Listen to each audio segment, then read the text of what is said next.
Don't try to sneak into your room like that. I know what you've got behind your back. Records. More new records.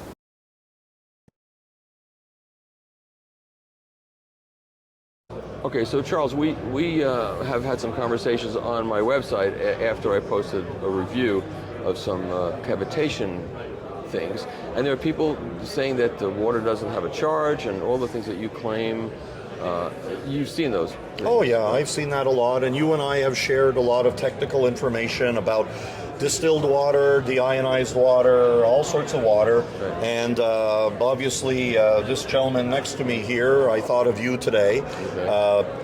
Not coming for me, it's better to speak to someone that's a chemist, chemical engineer, that knows the zeros and the ones to perhaps explain to your audience the ins and outs of water. And you're also an audiophile and a record guy? Okay, and you've used this process? He's demonstrated it for me. I haven't bought one yet. Okay, so that makes you, that's good because you haven't purchased, you have no skin in the game. So when he talks about changing the charge of a record, this is a legitimate thing? Change the charge of the, Absolutely. And when he's using an ionizing agent, which essentially puts electrical charge on whatever he's spraying it on, and he's making it positive. Water's negative.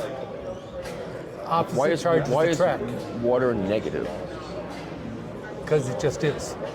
I mean, water is negative. If it doesn't have contaminants in it, it's negative. Okay. And so by putting water is a dipole atom or molecule. It has an oxygen and two hydrogens. Right. The hydrogens are negative. The oxygen is positive. Okay. And so it's two hydrogens, one oxygen. That makes it negative. So by putting his ionizer on there, it changes the charge of the record.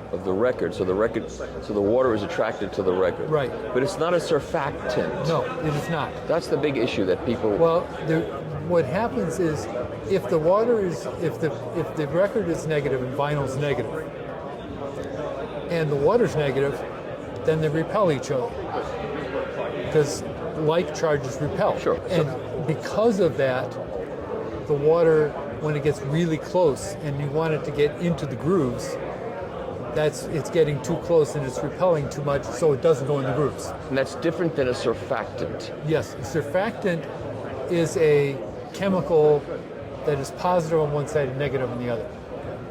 And so when that gets to a record, what does that do? What it does is surfactant is another word for soap. Okay. And what a soap does is it dissolves the oil and the dirt on one side and the water on the other. So it carries it around. It allows it to be dissolved in the water. Okay. But if the water can't get in, it's still not going to get that dirt. Okay. And his process doesn't use any surfactant. No. And it still manages to clean the record. It cleans the record. How does it remove oils? What it's doing is it's using the ultrasonic process, the cavitation. That's what's softening up the oils, and then they get removed when he wipes them off after they've been softened up and raised up from underneath the base of the grooves in the record. Nice. Part of the problem is the grooves in the record are very small. They're like 5 to 40 microns. Right. A bubble of water is about 100 microns. So it can't get in the groove unless there's an attraction.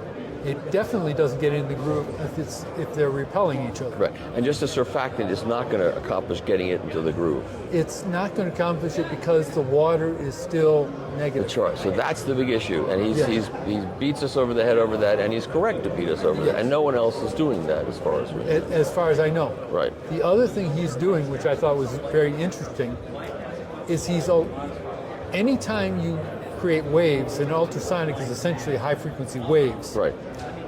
When waves are created close to each other, they interact with each other. That's called interference. Right.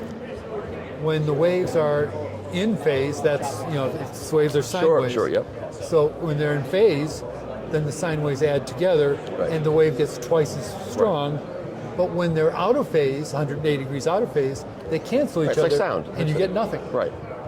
And because of that, if you don't vary the frequency, you get high cleaning and sometimes damage, and no cleaning at all in different areas. Got you. So he's trying to balance it out. So he's changing the frequency to make those things move around. How do you resonance? The resonance Using air pressure as the resonance factor, so that when we do the aluminum foil test, you don't have high pockets of energy. Right. And when you use the cavitation meters, I have 810 cabins from bottom level to top, and from left to right, nice and even. Okay. So the test equipment also verifies the test with the foil. Which is another way of saying that the energy being get to the record is even through the whole thing. Right. Now, what is your opinion of drinking reverse osmosis water? Oh, reverse osmosis water is great for drinking. It's not necessarily the best for this, because reverse osmosis does not necessarily take out dissolved minerals. Takes out some. It takes some out, not others. Yeah. The problem with dissolved minerals is when the water evaporates, the minerals stay behind. Right. So is the distilled water better? Distilled water, by distilling it, what you're doing is you're boiling the water, so all the minerals stay behind. Right. So that's so better. there are no minerals in there. Right. The reason you don't use distilled water for drinking is the minerals make the water taste good. Right. So drinking water, even if they deionize or distill it, if they want it for drinking, they will add minerals back into it. Right. The people are saying on my site, you should not drink the reverse osmosis water. It's bad for you. Or, I wouldn't say that. yeah. Well, that's the argument, but I don't buy it either. I mean, it's the. I'd say it's not good for coffee because the minerals in the water bind somehow to the coffee and give you the flavor. They may a little bit, but if you drink distilled water, your drinking water is essentially no minerals in it. Right. And it tastes very flat. Right. And reverse osmosis, there's still some minerals in it. There's still some minerals in it. Some people are making reverse osmosis water, though, add minerals in it afterwards. So Aquafina is no minerals added. Dasani is minerals added. Right. I know that. Okay. So which is telling you that they recognize that you need some minerals. Right. Yeah. And in my process, I need the ions for the bipolar ionizing agent to hook onto the plastic and hook onto the water, so the deionized water doesn't work. Okay, this has been great. Now I got to get to the airport. So, thank you very much for doing this.